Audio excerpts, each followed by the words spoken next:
அந்த பீர்பால் பரம ராம பக்தர், அக்பரோட ரொம்ப ஃப்ரெண்டு.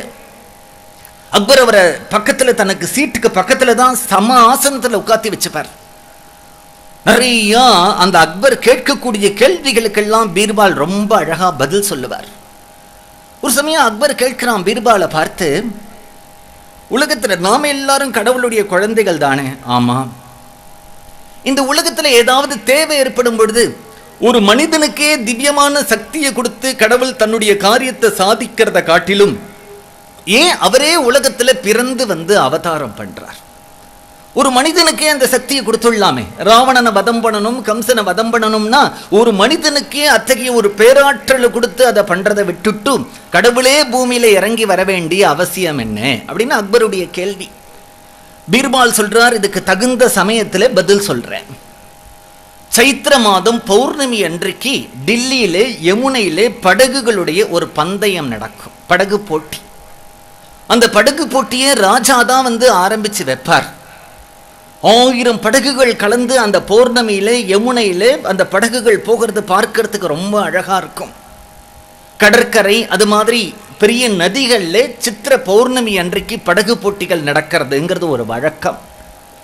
அக்பர் எந்த ஒரு காரியத்துக்கு போனாலும் கூட பீர்பாலை கூப்பிட்டு போவார். இது மாதிரி ஏதாவது பேசிண்டே இருக்கலாம், அழகழகா பேசுவார் பீர்பால். அதனால பீர்பாலுடைய கம்பெனி அக்பருக்கு ரொம்ப பிடிக்கும்.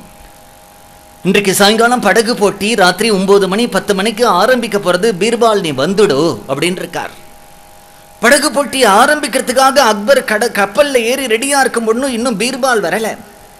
டயத்துக்கு வந்துடுவாரு, இன்றைக்கு எங்க காணும் அப்படின்னு பார்த்தா கொஞ்சம் தாமதமா பீர்பால் வரார்.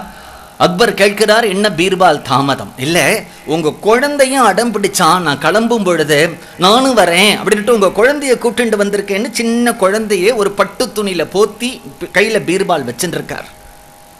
படகுகள்லாம் அந்த யமுனையில வேகமா சாரதி ஓட்டிட்டு போறான். அந்த படகோட்டி அக்பருடைய படகும் போயின்னு இருக்க கூட வேடிக்கை பார்த்துட்டே இப்படி பேசிட்டு இருக்கும் பொழுது பீர்பால் என்ன பண்ணினார்னா அந்த ராஜாவுடைய குழந்தைய பத்துன்னு யமுனையில போட்டுட்டார். போட்ட உடனே அடுத்த க்ஷணம் அக்பர் அந்த யமுனையில குதிச்சு அந்த குழந்தைய நீச்சல் அடிச்சு காப்பாத்திட்டு எடுத்துட்டு வந்து பார்த்தா அது ராஜாவுடைய குழந்தை இல்லை, ஒரு மெழுகு பொம்மை.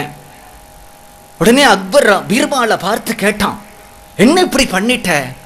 குழந்தை இல்லை, மெழுகு பொண்ணை என்னை ஏமாத்திருக்க, ஏன் இந்த காரியம் பண்ணினேன்? பொறுமையா இருங்க மகாராஜா, நீங்க அன்றைக்கு ஒரு கேள்வி கேட்டீர்கள் இல்லையா, அதுக்கு இதுதான் பதில். என்ன கேள்வி கேட்டேன்?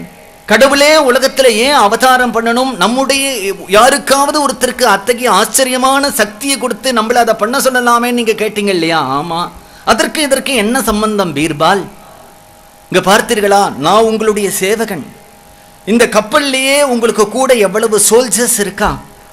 இந்த கப்பலை சுத்தி இசட் செக்யூரிட்டி மாதிரி அவ்வளவு படகுகள் உங்களுக்கு காவலா வருது. இந்த குழந்தைய நான் போட்ட உடனே என்னையோ இங்க இருக்கக்கூடிய உங்களுடைய சோல்ஜர் யாரையாவது பார்த்து டேய் குதிச்சு குழந்தைய எடுறான்னு சொல்லாம நீங்களே ஏன் யமுனையில குதிச்சேன்? ஏன்னா அந்த குழந்தை மேல இருக்கிற பரிவு. அது மாதிரி பகவானுக்கு நாமெல்லாம் குழந்தைகளா இருக்கிறதுனால நம்ம மீது இருக்கக்கூடிய பரிவுனால தான் பகவானே அவதாரம் பண்றான் அப்படின்னு அன்றைக்கு கேட்ட கேள்விக்கு இன்றைக்கு பதில் சொன்னார்.